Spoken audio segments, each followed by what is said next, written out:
des initiatives, il y en a, en particulier grâce à notre ami Richard Roudier de la Ligue du Midi, qui, à Montpellier, il faut bien le dire depuis 30 ans, empêche les choses de tourner en rond. 40 ans, oui, 40 ans. Donc on a connu Richard Roudier, qui va nous expliquer quels sont ces projets machiavéliques pour embêter le préfet de l'Hérault. Oui, chers camarades, chers amis, bonjour. Je me promenais hier dans les rues de Paris, comme je fais souvent, je monte dans la capitale, et je me suis arrêté au marché de la porte de Barbe, le marché à la brocante. Et à un moment donné, je vois une espèce de géant devant moi qui me fait signe. Je dis, mais qu'est-ce qui va arriver? Et il m'aborde, c'était un Américain. Et donc il me dit, ah oh, monsieur, est-ce que je peux prendre une photo de vous? Alors je dis, ouais, je ne peux pas refuser ça. Et je dis, mais vous voulez que j'enlève le béret? Ah non, surtout pas, gardez votre coiffe. Ah oui, donc là je me suis senti quand même un peu dans la peau du Cheyenne ou du Sioux, ou du dernier des Mohicans. Et j'ai compris que là il y avait quelque chose quand même de sérieux. Parce qu'en matière de massacre des peuples, j'étais devant quelqu'un, un Américain qui s'y connaît quand même. Hein. C'était peut-être d'ailleurs. C'était peut-être d'ailleurs un descendant du colonel Custer, du 7e de Cavalogne.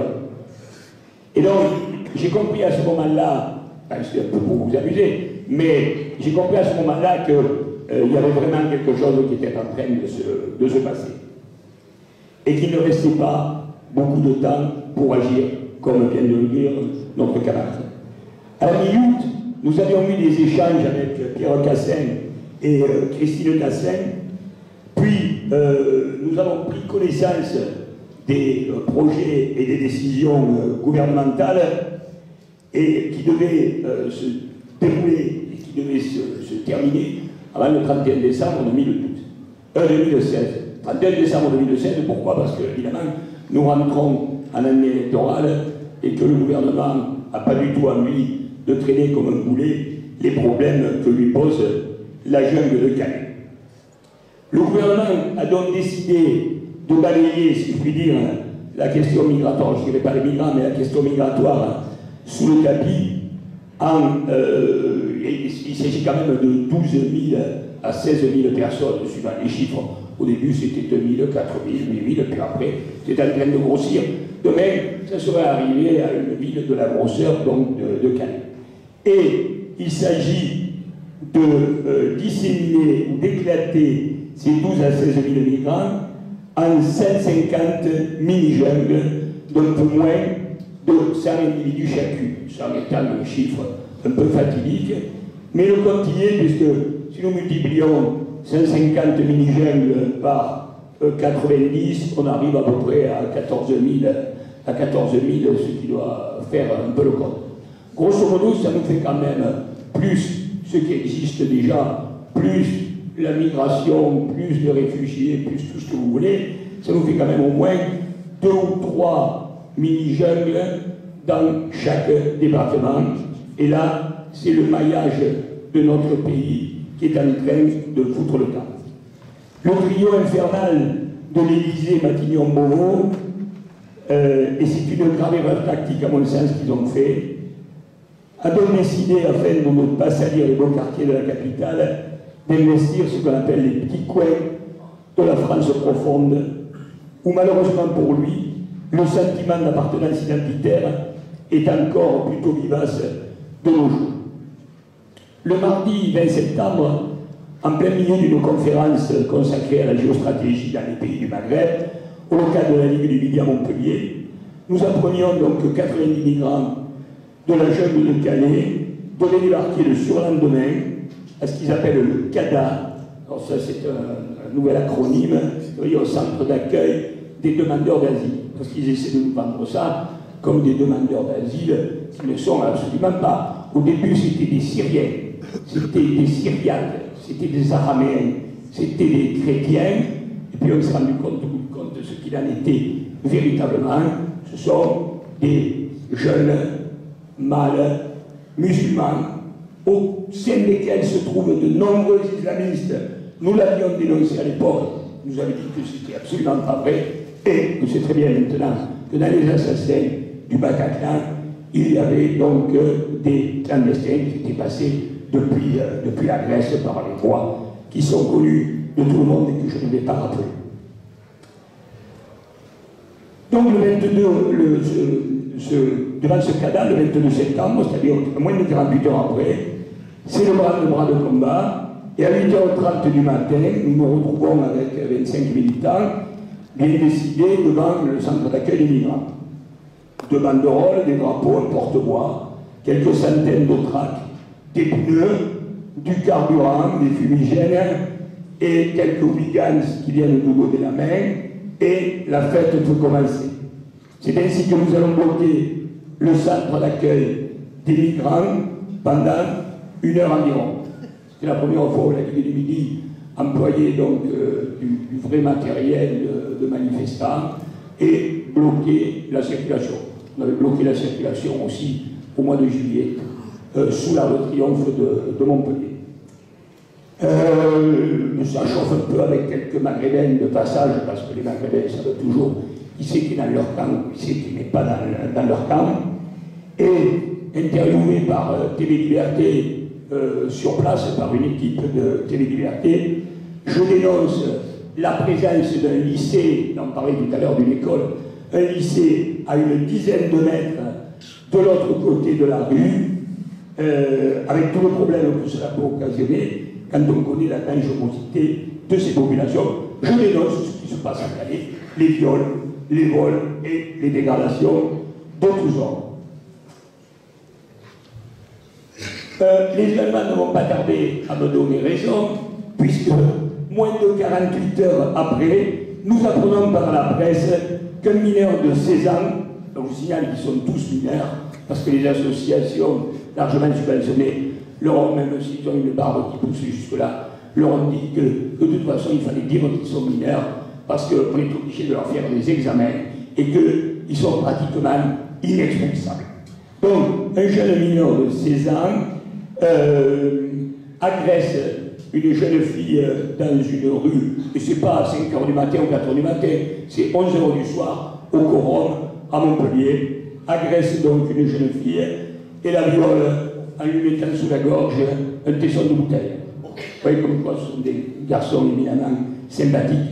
C'est un Guinéen, il vient de la Guinée équatoriale, et depuis nous l'avons appelé d'ailleurs le violeur au tesson de bouteille. L'enquête progressant, nous apprenons que ce jeune garçon, qui est une véritable chance pour la France, est en France donc depuis 8 mois. Il n'en est certes pas à son premier coup d'essai, et la police, maintenant judiciaire de Montpellier, est en train d'enquêter dans toute la France pour voir si ce ne serait pas un serial violeur. Et on apprend aussi qu'avec 3 de ses camarades, il habite tout à fait légalement dans un appartement qui est prêté par le conseil départemental, qui est l'ancien conseil général, à une association qui s'appelle certainement l'association GAM, qui est dirigée, cette association, qui dispose de plus de 500 salariés, excusez du peu, merci, on sait où passent nos impôts, qui est dirigée par l'ancien préfet de l'Hérault, Constantin. Vous voyez, le préfet, quand il part à la retraite, on lui donne un petit fromage où il est chargé de... Il doit se mettre dans la poche au passage. Sur les réseaux sociaux, à la suite de notre manifestation, évidemment, c'est l'explosion. Une vidéo de moins de 10 secondes est lue et vue par plus de 20 000 personnes et est en passe d'atteindre 1000 partages. Mais ce qui est surtout intéressant, c'est l'effet d'entraînement, et ça je crois que la méthode est bonne, c'est l'effet d'entraînement qui va inciter le Front National, et oui, le dimanche suivant, le 25 septembre, à organiser un rassemblement devant le même centre d'aide aux demandeurs d'asile. Et 3 jours après, le portail du centre des migrants est bloqué par un mur de parpaing Et là, on commence à accuser de jeunes identitaires d'avoir fait le coup. Entre-temps, au niveau national, un groupe de mouvements patriotes, comme Riposte laïque, Le Ciel, Résistance républicaine, Bordeaux en colère, Vernier, Bleu Marine, la Ligue du Midi et bien d'autres, mettre sur pied, par le biais de ce qu'ils nomment la quinzaine nationale sauvant notre pays, mettre sur pied donc une vingtaine de manifestations, rassemblements ou activités militantes à Paris, Calais, Privas, dans l'Ardèche, Bordeaux, Lyon, Cahors, Pontivy, Poitiers. Et bien sûr, Montpellier qui terminera donc le 8 octobre cette quinzaine. Et je salue bien sûr Roland Élie d'avoir bien voulu placer ce 10e anniversaire de synthèse nationale sous l'égide de ces rassemblements qui permettent donc de mettre les autorités préfectorales dans un mauvais pas. Et donc, j'appelle ça maintenant le coup de force migratoire. Alors pourquoi le coup de force migratoire? Parce que la traite des migrants qui se déroule en Europe sur injonction de la Commission européenne diffuse sciemment dans tous les pays et dans toutes les régions les migrants. Il y a un objectif qu'on ne nous a pas dissimulé, c'est celui qui est à l'origine de fournir aux entreprises, de la main-d'œuvre à bas prix. Ça, on le sait, et le syndicat des hôteliers de la région parisienne se délecte d'avoir cette main-d'œuvre, et aussi M. Bouygues dans les secteurs du bâtiment. Mais il y a une deuxième raison, et celle-là, elle me paraît beaucoup plus importante, et on ne la diffuse pas, c'est que cette migration, c'est la volonté des mondialistes de submerger la population autochtone en vue de détruire notre identité.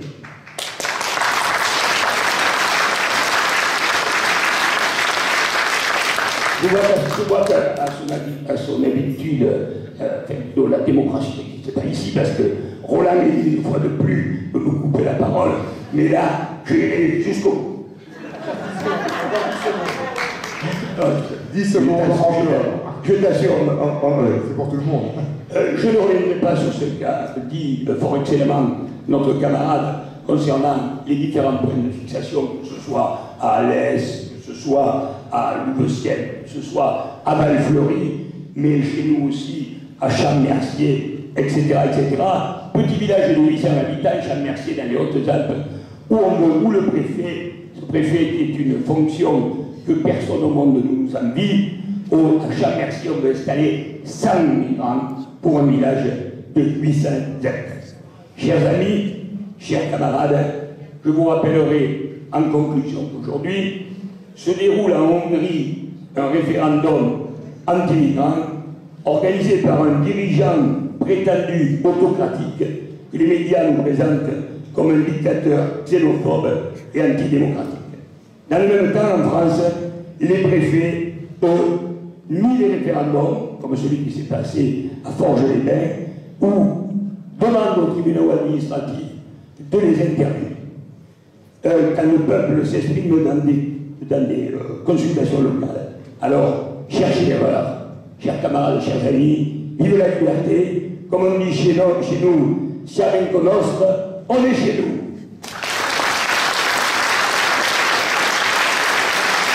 Merci Richard. Si vous passez dans le Midi, vous êtes invité à vous rendre samedi 8 octobre à 15h à la grande manifestation patriote identitaire, qui est une manifestation de rue, je précise bien, on est dans la rue, on fait le tour de Montpellier. Il y aura plusieurs centaines de manifestants, j'espère qu'on arrivera à 500 manifestants.